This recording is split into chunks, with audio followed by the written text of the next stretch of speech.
Robinson Crusoe Island, a place so remote that the famous novel by Daniel Defoe was inspired by its history. But the story of Robinson Crusoe is far from over. We recently learned that the island's isolation plays an important role in our planet's security, even in the face of natural disaster. 700 kilometers off the coast of the South American country of Chile in the Juan Fernandez Archipelago, the towering volcanic mountains of Robinson Crusoe rise dramatically from the Pacific Ocean.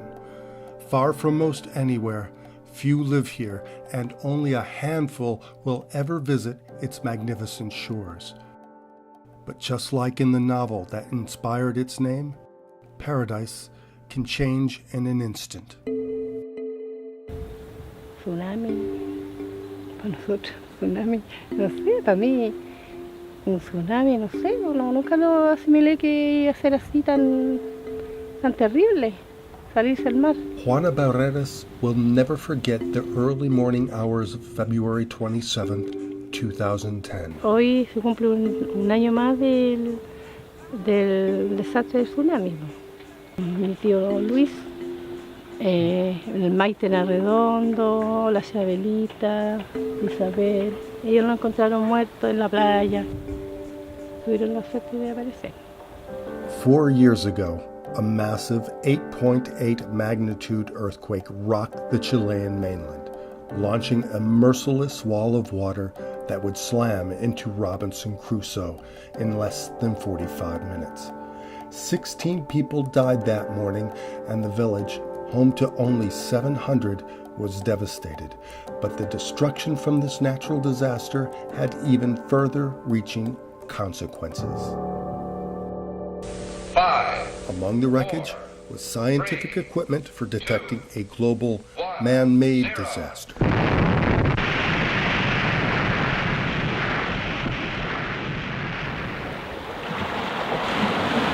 In 2003, the Comprehensive Nuclear Test Ban Treaty Organization, the CTBTO, installed a monitoring station on Robinson Crusoe to detect nuclear testing in the Pacific Ocean.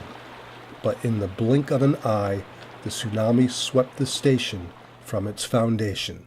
This is the old CPF that we used to have here. Here was the door. I remember I entered here and there was a two-air conditioning. Marcelo Rossi was the local operator of the Robinson Crusoe monitoring station. We used to have two systems of dishes here. This weighed a lot, and those were swept away from the tsunami. The other one is underwater, over there. Estamos en un lugar propenso a tsunamis. Lo único que podemos criticar es que no hubo un warning, no hubo una señal de alerta. No se supo nunca. Chile no estaba preparado.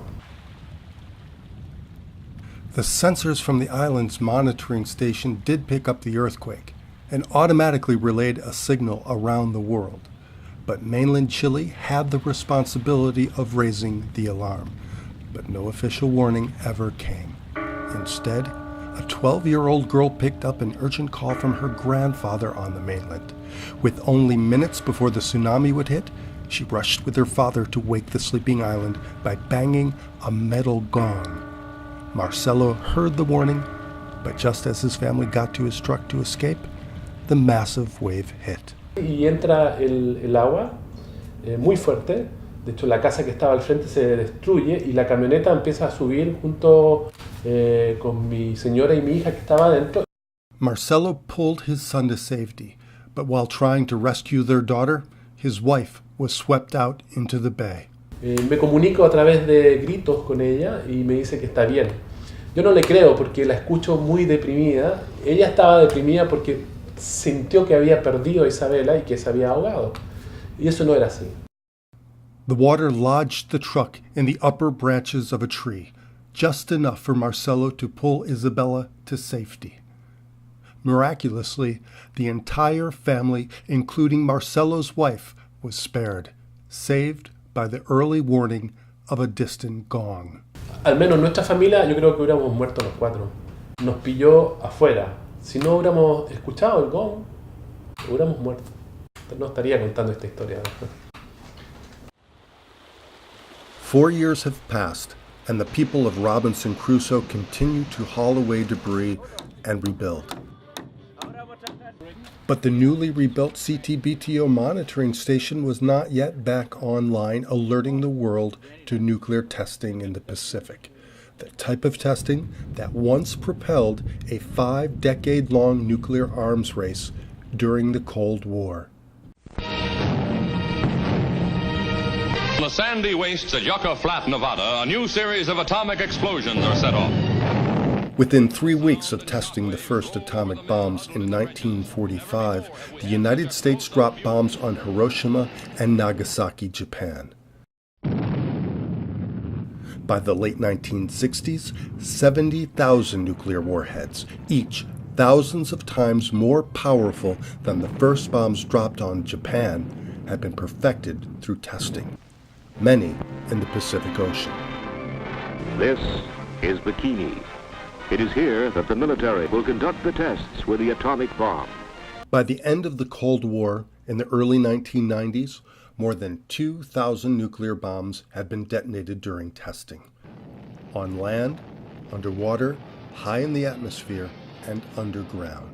Look, nuclear tests have been an issue for a long time.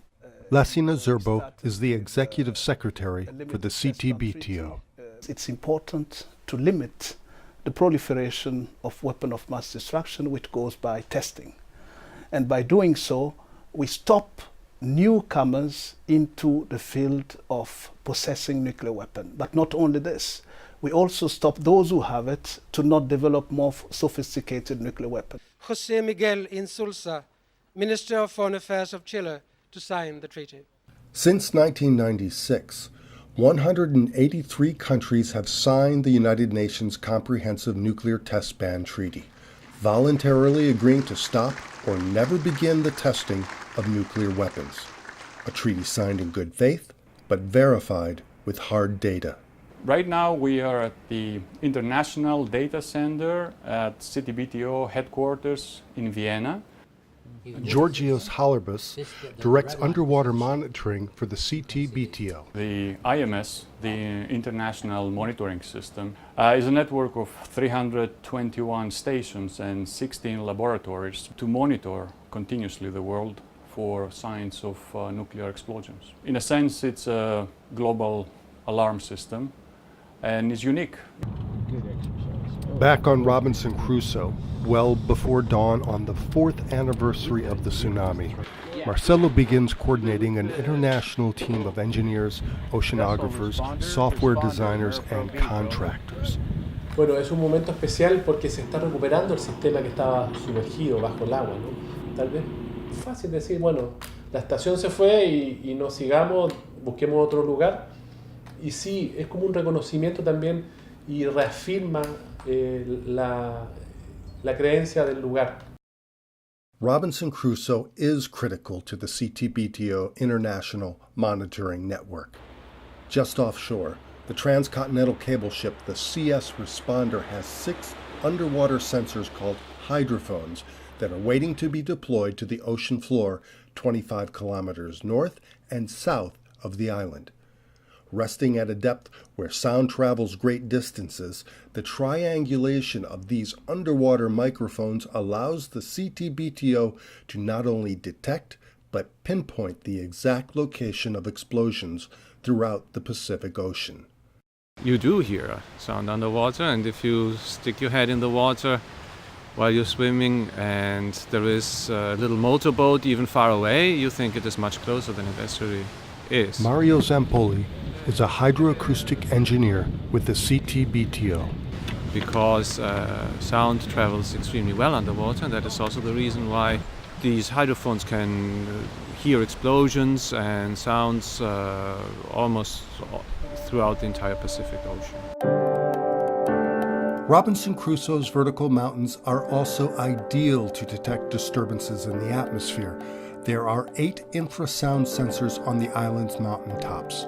Worldwide, the CTBTO also uses seismic sensors to detect movements in the ground and radionuclide sensors to sniff out any radioactivity in the air. Data collected by sensors is immediately sent to Vienna via satellite link. The system is fast, and the CTBTO's international monitoring network has the entire planet covered 24 hours a day, 365 days a year. By nightfall, Marcelo and the team must have the monitoring station back online and in communication with Vienna. But first, a 2-inch thick fiber optic cable must connect the hydrophones to the island's central recording facility. The connection begins when Marcelo meets the ship and grabs a line. With the help of a swimmer, this line is brought to shore, and the meticulous work of hauling in a kilometer of transcontinental cable begins. As they pull the cable on shore, it is under extreme tension. One small error could snap the cable and set the project back days. Randy, this is the beach. Nosotros no estamos para improvisar. La idea es seguir un checklist y seguir haciendo esto para no, de un error o de un problema, crear uno más.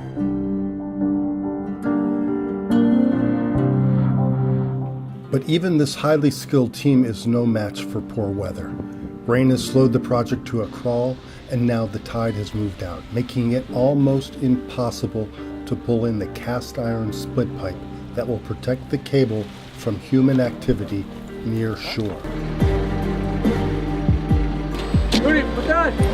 When the tide finally returns at the end of the day, the cable is pulled in.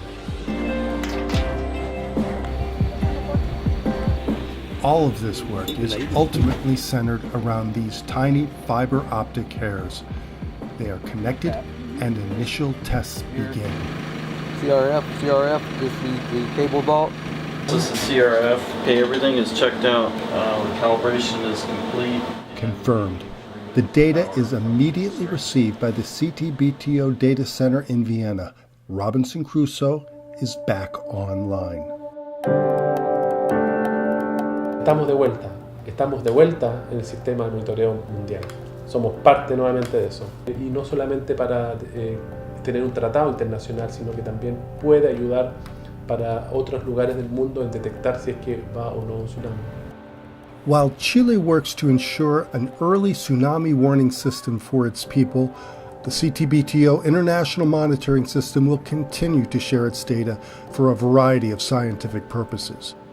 It can track the fallout of volcanic eruptions, monitor the breaking up of Arctic ice sheets, and even follow the migration of whales.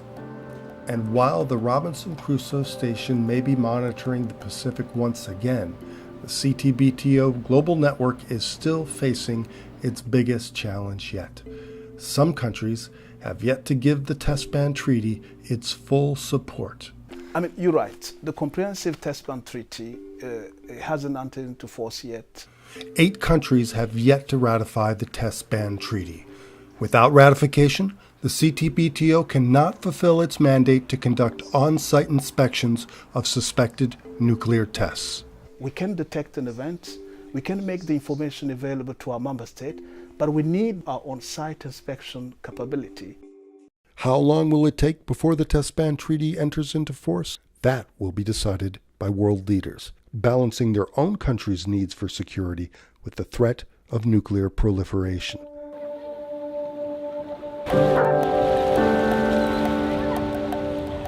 On Robinson Crusoe Island, the people already understand how vital cooperation is for their safety. Somos toda una comunidad que está frente a cualquier situación, estamos todos ahí para ayudarnos y no hace ser especial el sentido de isla.